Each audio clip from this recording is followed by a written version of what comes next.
This is Doug, and welcome to the Practicing Accountant podcast. Today, we're going to be talking about one of the most important skills for someone that is working to grow their firm and practice, and that skill is networking. But not the old-fashioned networking, not the meet as many people as you possibly can in a span of days type of networking, but a much more intentional version of it. We hope you enjoy this episode.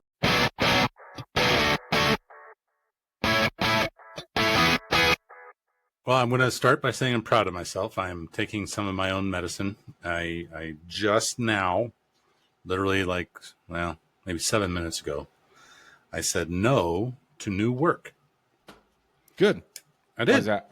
Well, first of all, I did have capacity for it.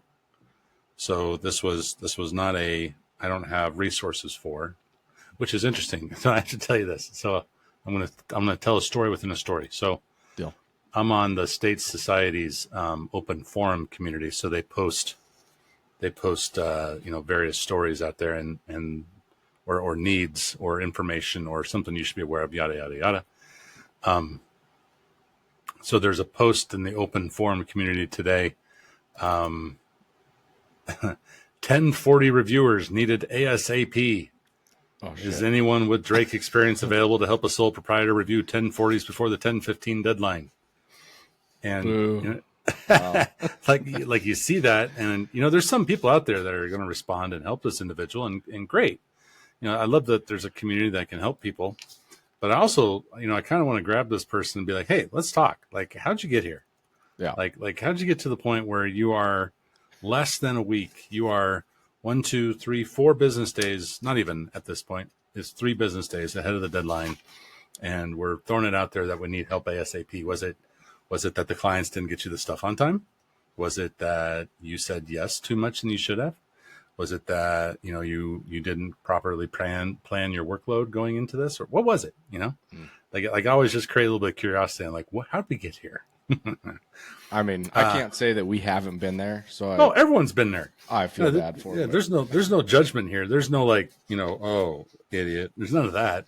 Yeah. Like it's more like it's just like a commensurate, like, oh yeah, been there. Yeah. That sucks. You are feel for effed. you. Yep. Yeah, sorry. Right. Good luck. I hope you don't have plans to sleep in the next, however many hours, 144 hours.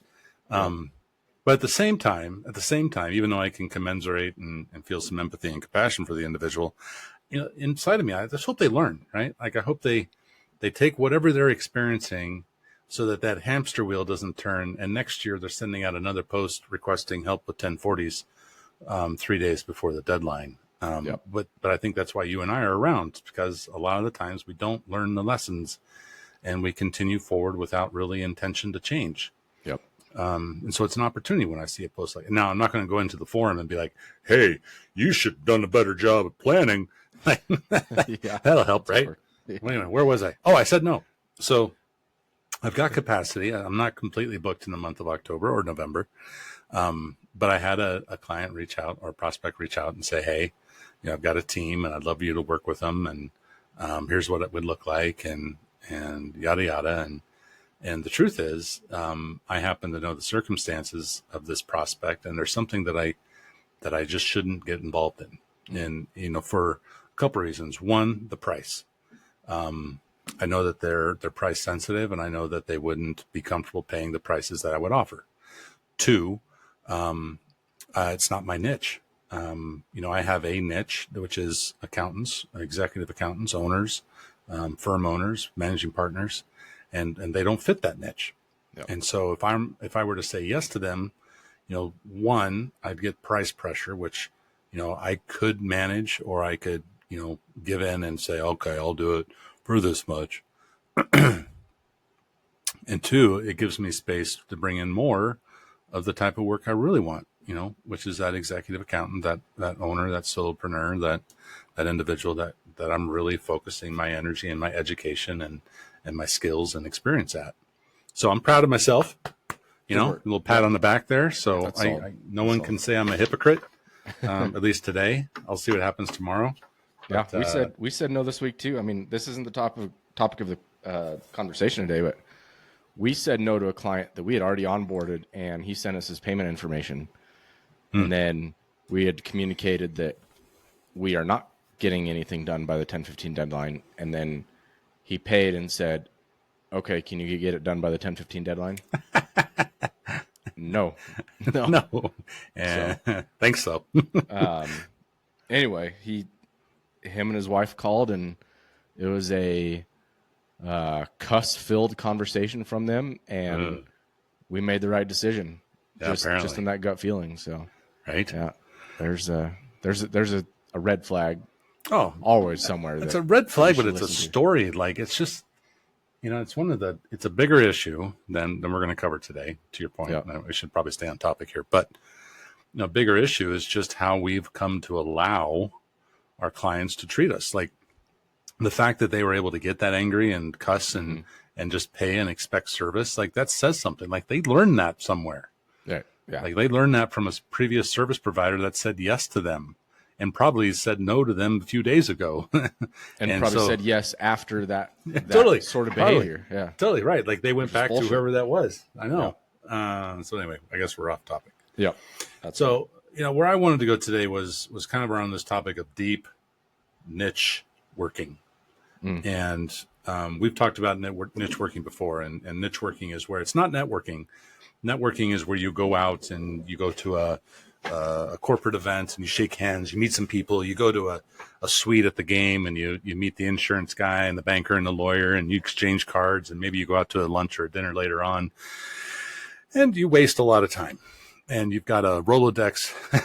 I said Rolodex. You've got an Outlook contact list full of names that, you'd have to Google to see what their picture is so you can try to remember who they are. Right. It's wasted time. And I think a lot of professionals approach networking from a very unintentional perspective. Like, I'm just going to go. I will show up. Well, I'm working with a client right now, and we're working on this concept of deep niche working. And the concept really is to be much more intentional around your networking, much more targeted, much more specific. This individual is kind of new to networking. It's not something that they had picked up earlier in their career, not something that they had to do to get to where they got to, and never really reached that elevated state in public accounting where networking becomes what is necessary to generate business. But still has a very viable business going himself without having that skill. So I think that's a common story with a lot of accountants that they've built up a very healthy practice and haven't had to do a lot of the, some of those sales efforts or salesy type efforts, networking included. Right. So he's got a good practice, but he wants to grow it. He wants to grow it to, let's just say $1 million. And, he's got some resources, and he has a client list that looks like, let's just say construction and legal. And he's served lawyers and firms. He's served contractors and subcontractors, and it's something he enjoys doing. But he wants to grow it.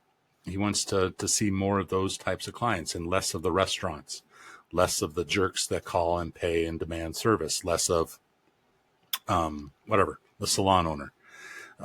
They want to have more of that kind of client. And so in order to get there, what we really wanted to create was real intention around our networking. And that's where, you and I have coined niche working. It's not just working this net of businesses, it's working this niche. And that's what he's done. And so in a matter of, call it a couple months, he's first of all able to speak to what his niche is, which is, construction and law. He's able then to say, okay, now who in either my network or in my community is going to have access to those types of clients? Who should I be intentionally reaching out to create a relationship with so that I can see more of that action? And, he went deep with it, and his, as deep as he's gone so far, he targeted a law firm that serves contractors. Oh, nice. And so, he's targeted this individual. He's met with this individual. He's from it gotten referrals to, contractors and potential referrals, not completely viable yet. And not only that, but this lawyer that serves contractors who's been in the business for a long time and has a network of people that serve, either law firms or contractors, he can provide introductions to. Right. And so what that does is that every time he now meets with someone, it is a specific conversation around a specific type of client and a specific type of opportunity for him that increases not only the opportunities for his firm to get a new client, but also to be a lot more efficient with his time. I had someone reach out to me on LinkedIn just yesterday or the day before and wanted to meet. And it was someone that I don't remember them specifically, but they remember me from earlier in my career. And they said, hey, I remember a speech you gave and you were great. And, I would really love to meet with you. I'd love to bring my mentor and talk to you. And I'm usually, when someone sends me a personal message, I'm usually quick to say, yeah, sure. Grab a coffee or a virtual meeting. And I got to thinking about it and I was like, why is he bringing his mentor? And so I reached back out to this person. This is a critical step I'm pointing out here. I reached back out to that person and I asked them, what is their intentions for meeting with me? Yep. Is he looking to sell me something that I'm not interested in buying? Is he interested in getting access to my clients that I may not be welcome to share? Like, what is the intention? And I found out it was relatively innocent enough and just wants my advice and counsel and coaching on how to be better at what he does with his mentor together. So to kind of be this third party that helps them support each other. Now, that I can do, and that might turn into a prospect for me. Sure. So I will network that. But I bring up this full of stories today. I bring up this story because that step where I said, hang on, why are we meeting? Like, that's a step that I think a lot of people don't take. Like, they'll either say yes for the sake of yes because they're people pleasers, or they just would like to count, having done some networking on their checklist and say, yeah, no, I totally did business development this week. I met with someone who knows nothing about me or my clients, and we went to lunch and we wasted $50 on a salad that sucked. I think that's how a lot of networking goes. And you're able to pat yourself on the back and say, I did something. Yeah. It's exciting because there might be revenue behind that, but it's probably the wrong kind of revenue if you don't first vet that. Totally. And like, how many clients came out of a networking conversation that aren't your niche, aren't right. your ideal? But here's the thing, like, the person who sent you the work, like, they're really proud of themselves. They're like, look, I helped that guy out. Yeah. I sent them some work. Look at me go. Now they owe me a favor. And now he's going to introduce me to his clients and it's going to be great. But meanwhile, what you're doing is you're screwing up their practice with clients they don't want, because they're people pleasers. We take the work. Yeah. So this deep niche working is where you are able to clearly target who it is you're going after. And it's like, I always use fishing as an analogy in this. Like, general networking is like throwing a bobber out onto the water. Mm-hmm. It sits out there and maybe a fish swims by it. Maybe it bites the worm. Maybe you were able to reel it in. Maybe. But this type of deep niche working is like, you're out there in a pool of fish, and some of them you want and some of them you don't. And you've got like a harpoon or something, and you're able to just throw it right at the fish you want and bring it home. It just increases your chances of being able to get the client you want. And you do it by, first of all, recognizing what your niche is. What is it that I'm really trying to build? 2, you create intention around who knows my prospects, who is currently working with the clients that I want to have or knows the clients I want to have. 3, create a real clear ask to meet and share and to speak with them about, how they can help you or how you might be able to help them, so that you can both build your practices. And then 4, learn how to say no to the stuff that really is not a good use of your time. Yep. We're coming out of the final busy season of 2024. And, over the next, hopefully, week, we're going to see a lot of practitioners taking breaks and time off. But right now, over the next 3 months, is when guys like you described, who are, pissed off for whatever reason for how they've been served and with their service provider, are going to be switching. Yep. And they're going to be looking for new service providers, and they might be looking for low dollar. They might be looking for just whoever can do the work. But here's the deal, like capacity. And I think our audience knows this, but I don't know that they do. like I called my dad or I emailed my dad this morning at like 6, and I had a client looking for a CPA in the Roaring Fork Valley. And I said, hey Dad, and he's retired now, but it's like, hey Dad, who's a good person to use up there, and who can I send this person to? And he's like, yeah, good luck. He's like, I don't know a single, CPA or practice, and part of it's the timing, sure, but he could name one out of however many practices are in that valley that actually had capacity or he thought might have capacity. And that was it. But that's the same story in most valleys right now, is that, most of the solopreneurs, whether you're tax prep or whether you're bookkeeping or, full outsourced accounting, they're full. Yep. And so there's opportunities that are going to be popping up. And so this deep niche working, being able to talk to someone that may know who it is that really needs help, is going to increase your chances of building the practice you want. Yeah. To your fishing metaphor, it's like hunting versus fishing. I think you should go hunting instead of fishing. Fishing's a little bit more passive, and the fly fishermen are going to get pissed off about that comment, but that's true. Have attention around it. Yeah. It's true. I mean, even with fly fishing, I mean, granted, you're probably targeting, a specific fish with a specific fly. And so you could say you're being more intentional about getting what you want, and you're going to the rivers versus the lakes. But at the same time, I've gone trolling with the fly rod. Like, I've done some weird stuff with the fly rod before that, is as passive as anything. Right. So, but the hunting, when you're actually going to where your prospects are, where they hang out, studying them, understanding them, knowing who they hang out with, knowing what they like to eat, where they like to sleep. Not to get too weird with this, but you're right. It's a lot more active than passive in your effort. And the deep niche working, the result of it is more of the clients you want. Yep. And so, in the case of my client, what we worked on was, okay, name it. Who is it out there that fits the bill, that knows these folks? There's another example would be joining industry groups or associations. Like, for instance, with construction, it might be AGC, the Association of General Contractors. Yep. Right. And so, you go to something like that, and guess what? You're going to run into a bunch of your type of clients. That's a deeper niche working. Another one is like if you go to a trap shoot, especially one that's sponsored by a contractor, you're going to run into more subcontractors and potential clients at that type of an event. But hang out where your prospects are hanging out, and know the people that your prospects are talking to.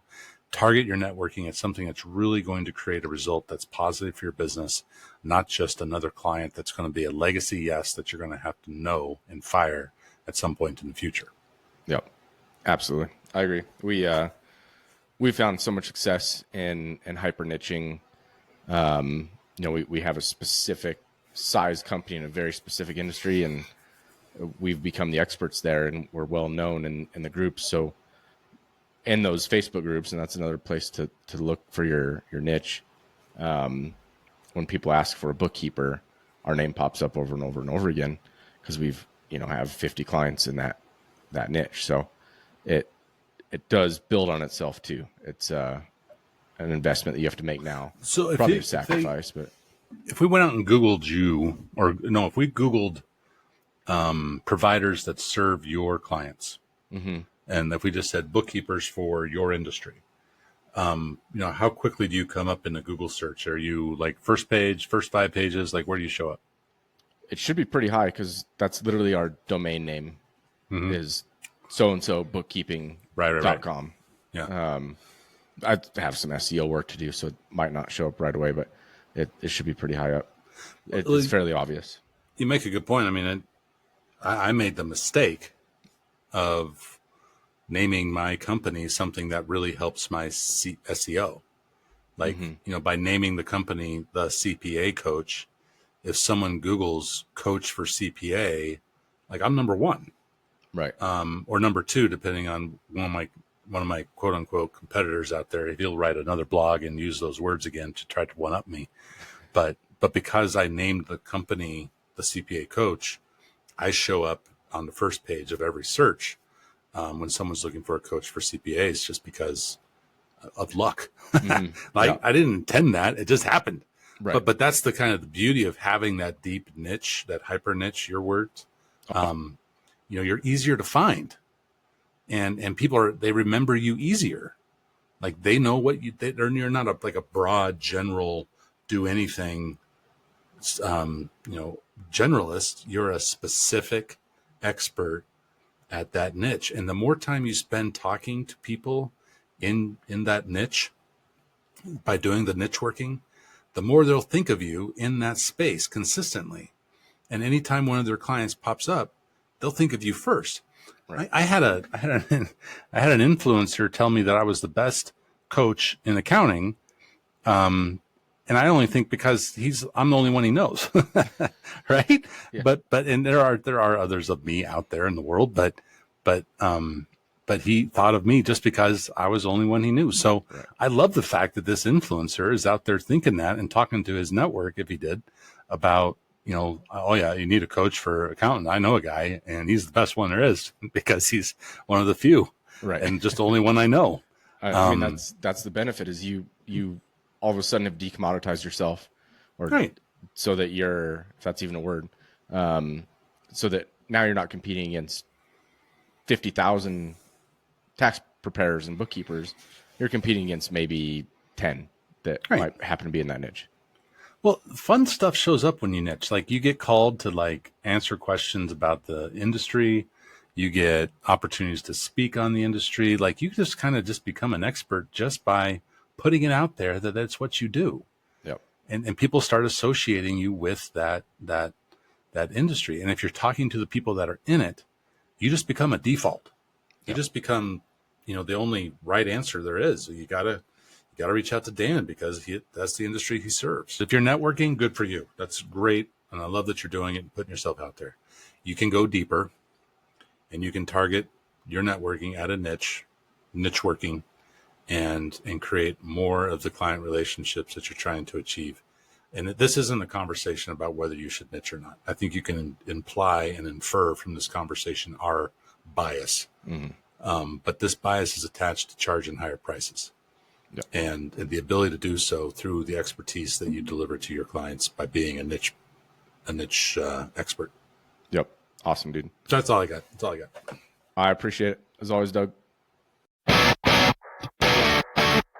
Thank you for watching this episode of the Practicing Accountant podcast. We hope you enjoyed this conversation and a few stories, but our intention is to introduce you to this concept of niche working, where you do more than just go to an event and shake as many hands and collect as many cards as you can, but become much more intentional with your effort on who you meet and who they know, because it aligns perfectly with the niche that you are trying to grow with your firm and practice. So we do hope you practice it. We hope you're able to identify that niche. We hope you're able to reach out to the folks who know your potential clients very well. And we hope that you're able to grow your business with the right kind of clients. Thank you for watching this episode. Please share and like it. And tune in next time for the Practicing Accountant podcast. And we thank you very much for being a listener. Take care.